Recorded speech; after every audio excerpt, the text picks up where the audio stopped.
Is college football dead? Today, I want to talk about the intersection of Stoicism, who maybe you've heard, Mendoza, quarterback from IU, Signetti, coach of IU, team that won national championship last night. Maybe you've heard those guys and others talking about Stoicism. I want to talk about Stoicism, the intersection of Stoicism and Simon Sinek's book, The Infinite Game, and college football. And we'll see where this conversation goes. Walk with me to the coffee shop. It's so cold out that the temperature is really irrelevant at this point. My name is Jeff, if you're new around here. Glad you're here. Every morning I walk over to the coffee shop. It's about 1.25 miles from my house.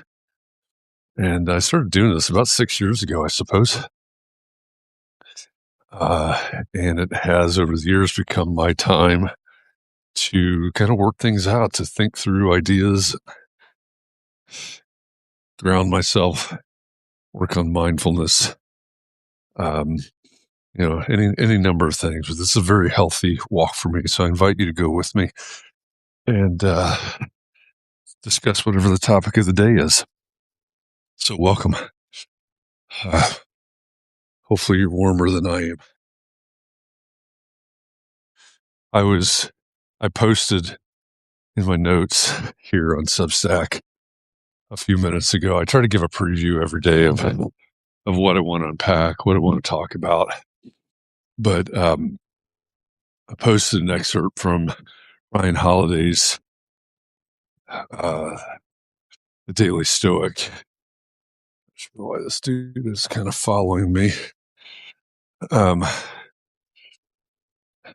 it was an excerpt from, I forget what the date was, maybe like last Friday or something like that. If you're not familiar with the Daily Stoic, it's a good journal it's a day by day. It gives you a Stoic quote, from a Stoic, and then a meditation, I suppose, on that quote, a narrative about that quote every single day. And if you've never heard of it, if you've never tried it, I'd encourage you to check it out. It's takes you all the way through the year. But sorry, I'm going to stop for just a minute. Some of that was a little bit suspect there.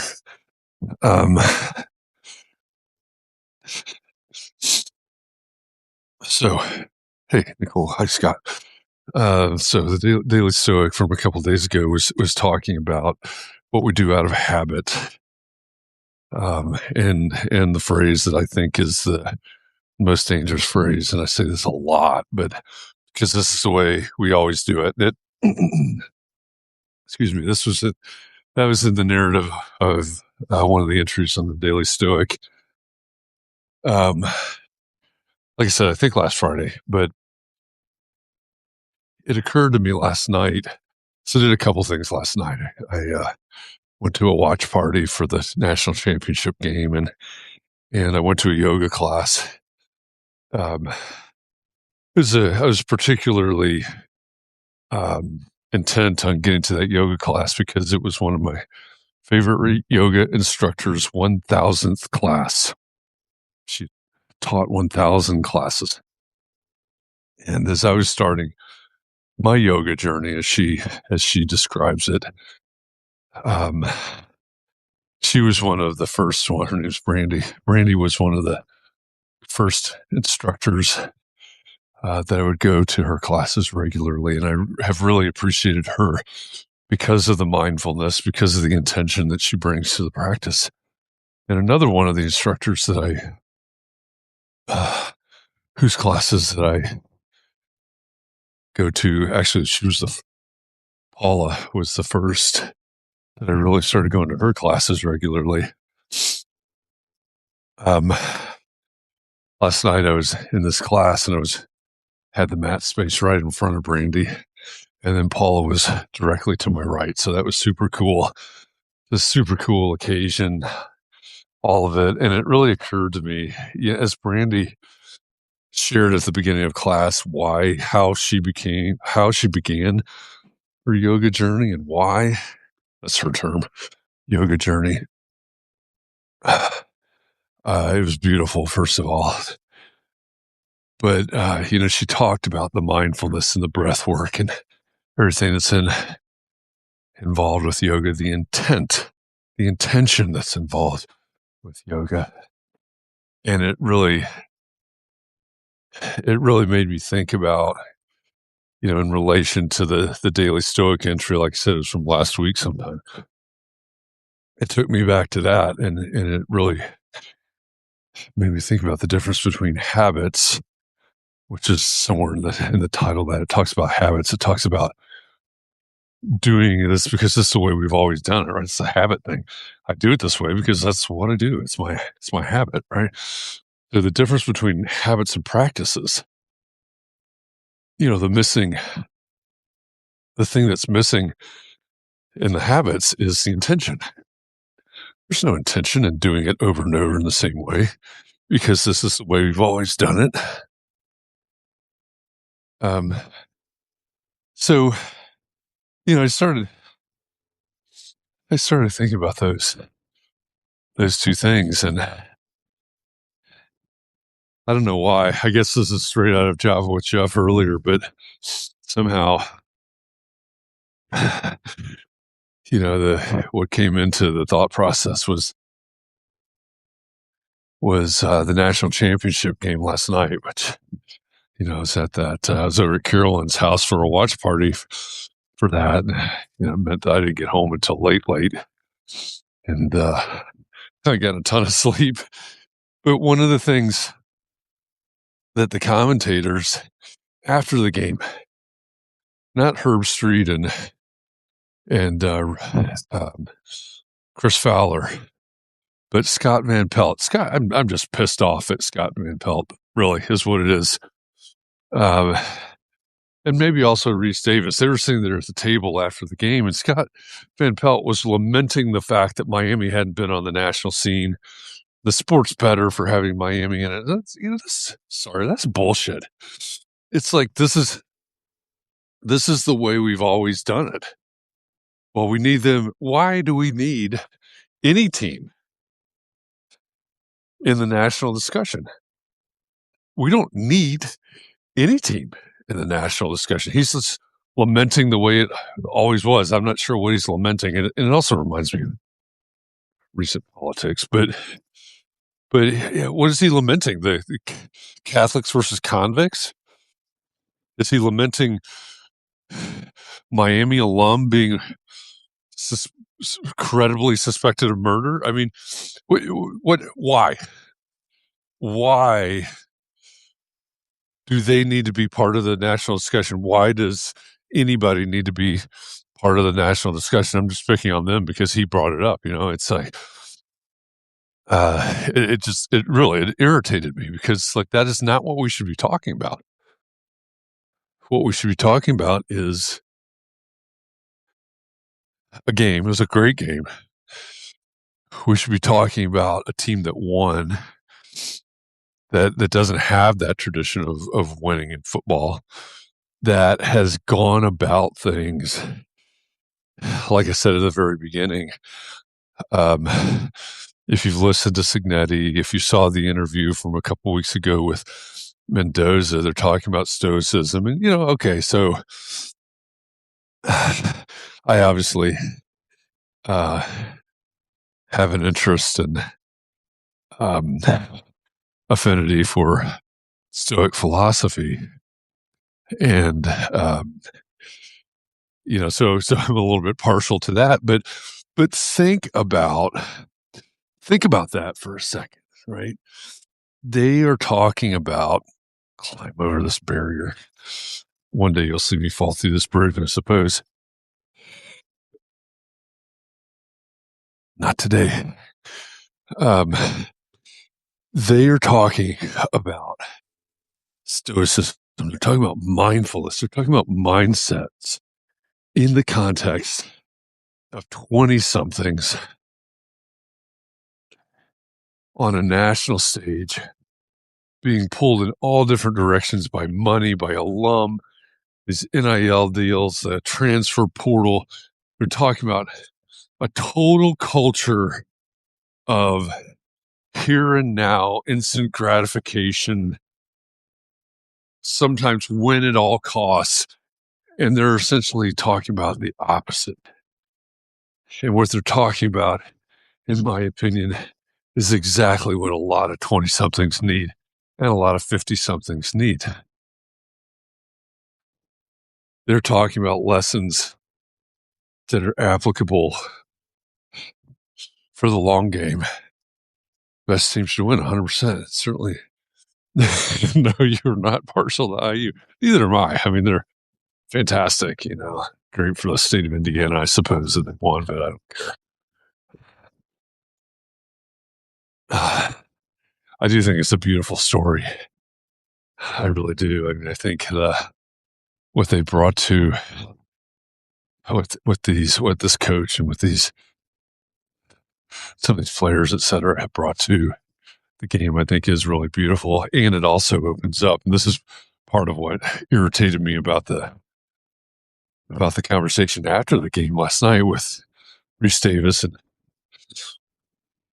Scott Van Pelt, that they opened up the problem with college football. I mean, and that's part of what I appreciate about Mendoza's comment, which is maybe slightly ironic maybe not even slightly, maybe it's ironic in the way that I'm going to frame it, but the whole transfer portal idea, right? They were talking about this last night.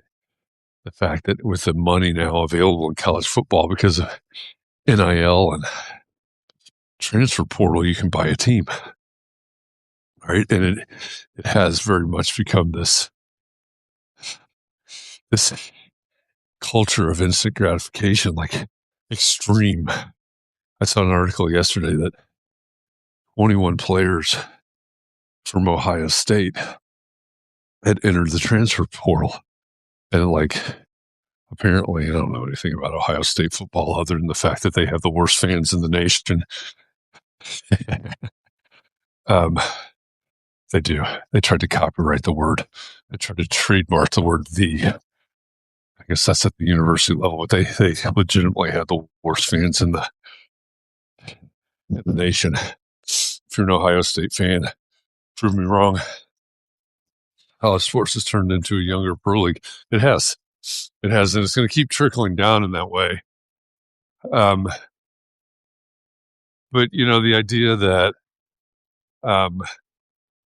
21 players entered the transfer portal from Ohio State after they lost to Miami. They lost to Miami, right? I think that's right. It also reminded me of this interview I saw the other day. Sorry to just do a deep dive on sports, but I saw this interview the other day with Dennis Rodman, who I've brought up here before. I love Dennis Rodman for all of him. His play in the NBA, all of his freakiness. It's all it's all fun, but whoever's interviewing him made the assertion that if Michael Jordan played in today's NBA, that I forget how they put it, but LeBron would be considered the greatest player of all time or something like that. And Rodman, his response was literally, "What?" And he was talking about the fact that he was talking about the NBA when Jordan was playing. Much tougher, much rougher. It's not the hands-off, ticky-tack, get him to the free throw line, open it up for one-on-one kind of league that it is today. So he's talking about that. He's talking about the toughness of the NBA back then and how LeBron, even as physical as he is, he would not have the same stats that he does today.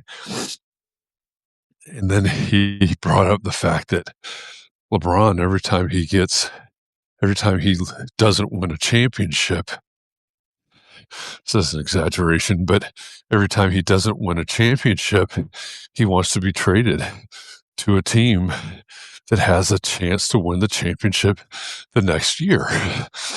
And it's this understanding that sports is the finite game, going back to Simon Sinek's infinite game. By definition, sports, that game last night was finite, right?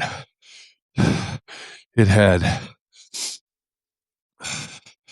a clock, it had quarters, it had a final score. That's finite. Ooh, it's cold. And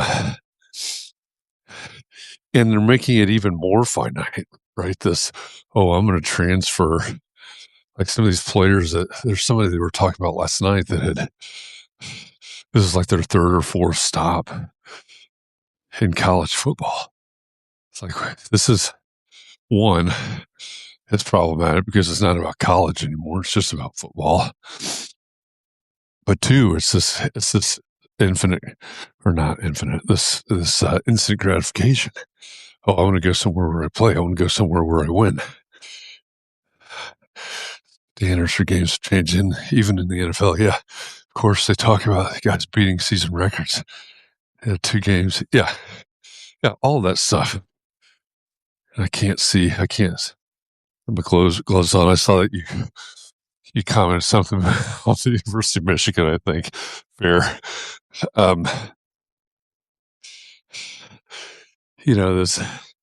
This is the way we've always done it. It's dangerous. A focus on instant gratification is dangerous. And we're all losing track of the infinite game. What does it mean if we're still talking about college football? What does it mean to build a legacy? Will any team from here on out be able to build a legacy?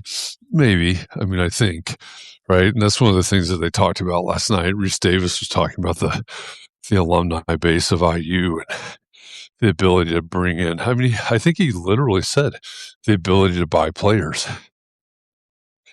the ability to with the NIL and everything else to attract players. I remember when my son was still playing college baseball, there was some D1 team, I forget which one it was, that certainly from some alum or somebody had created an NIL program where every kid on the team got $50,000 cash just for being on the team. That's part of what NIL does, right? It's sort of like an extrajudicial recruiting tool. Those terms probably don't go together. But we're playing this finite game of instant gratification rather than looking at, in Simon Sinek's book. And during Job with Jeff today, I kind of did a mashup of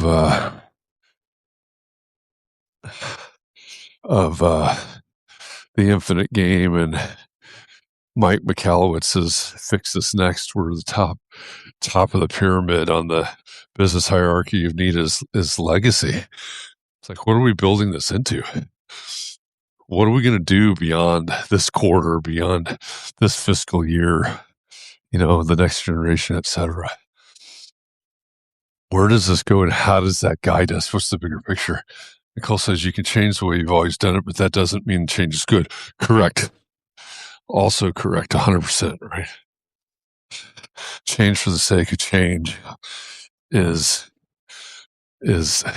I won't say it's worthless, but that's not what we need. I'm going to have a conversation tomorrow with the firm that has leaned fully into it. I see this a lot right now, leaning fully into, we've got to get a handle on the technology. They want technology. innovation without an idea of what the technology is going to allow them to do.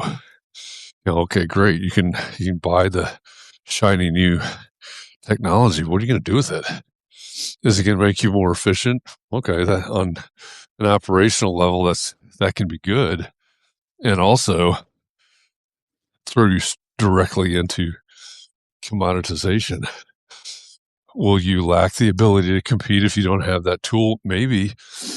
But is that tool giving you a competitive advantage, or is it leveling the playing field? Because those are two completely different things. Is it giving you a unique value proposition, or is it just making you like everybody else?